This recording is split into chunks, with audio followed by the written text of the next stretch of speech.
bienvenue sur Actualité du Monde.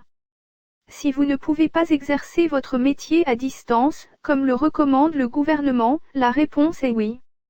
Votre employeur peut l'exiger, sous réserve qu'il ait pris toutes les précautions applicables, explique Caroline Andrees.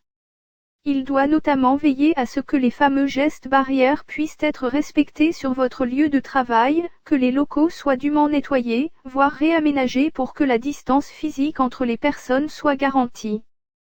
Si vous travaillez en agglomération, votre patron est également encouragé à réaménager les horaires de ses salariés pour leur éviter d'emprunter les transports publics lors des heures de pointe.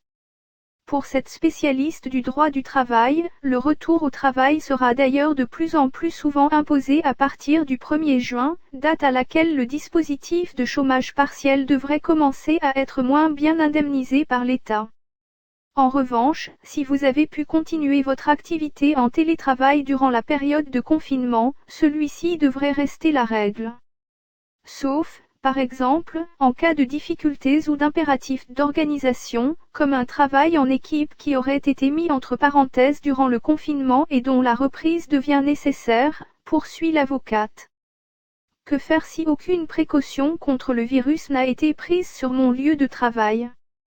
Si vous estimez que votre retour au travail met en péril votre santé, vous pouvez exercer votre droit de retrait, comme le prévoit l'article L 4131-1 du Code du travail. Attention, ce droit ne s'exerce pas à n'importe quelle condition.